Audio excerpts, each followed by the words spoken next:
I was appalled, like I think and hope many progressives were appalled, that during the State of the Union, Joe Biden, who was very critical of Vladimir Putin, not so much of the Republicans, obviously didn't even mention January 6th and that sort of thing, had no criticism whatsoever to give against Kyrsten Sinema, Joe Manchin, the others who have stopped him from accomplishing all the things that he at least says he wants to accomplish, and will do so again if he tries to, did have time to criticize some, specifically progressives. So here's what we're gonna do. Let's jump to this.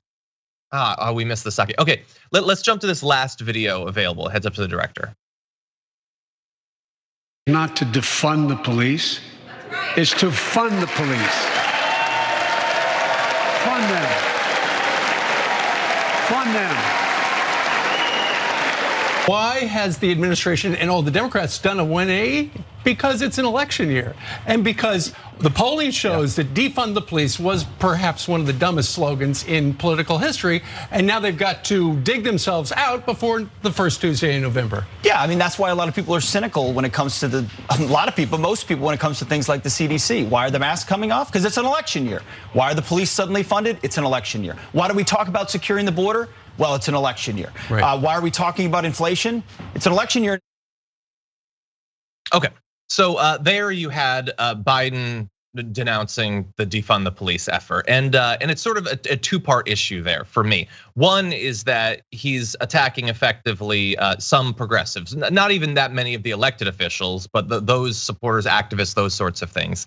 He's giving the right supposedly what they want, but Fox and Friends this morning, as you can see there, should be a reminder that it doesn't matter if you do that. They're not gonna compliment you. They called it their, why is he doing this 180? Which, first of all, it isn't. No. He never supported any sort of radical reforms to the police. This is consistent for him. But even though it's consistent, they're just gonna say, but it doesn't really mean anything. It's an election year. Which effectively, at the very least, 1 out of every 2 is in the American context. And they're right. I mean, it is that he is a politician. But what really upset me about this, and typically the State of the Union, they do try to be nonpartisan. They do try to kind of just keep it real general. Okay, that's fine. This was an attack on the thousands of American citizens that filled the streets in 2020, protesting brutality, abuse of power. I mean, let's say their names: Sandra Bland, Eric Garner, Tamir Rice. I mean, we have seen for hundreds of years Black people being killed in front of us. And if you want to be nonpartisan and you go up in the State of the Union talking about this, that's the wrong place.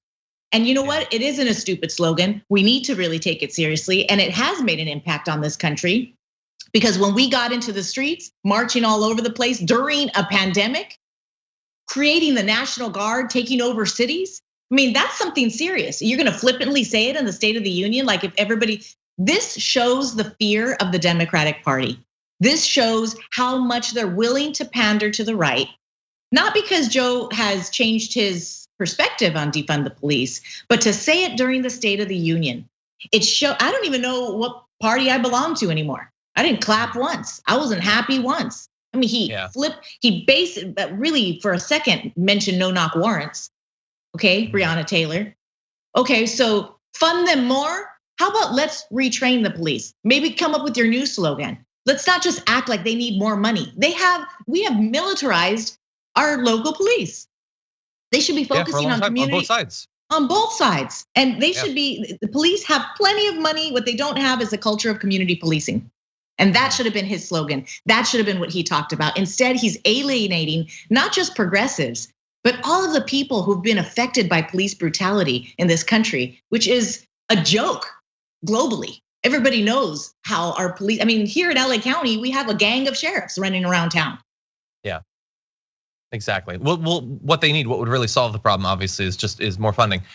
No, at the very least, rethink the, like, again, and the thing that, like, it's affected me for a couple of years now. Maybe other progressives watching this feel the same way. It's, we finally get a conversation going about something, whether it's on the one hand, reimagining what the role of police in a society should be, how much money they need to do the jobs that they are actually equipped to do, and who might better be placed to do some of the other jobs. Or, for instance, like a conversation around a Green New Deal. We don't do either of those things, No. notably. But then the right and the establishment Democrats spend the next couple of years pretending that it happened. Like they literally blame bad things going on now. Like the Green New Deal was constantly blamed for like Texas's energy problems. They're blaming defund the police for crime waves.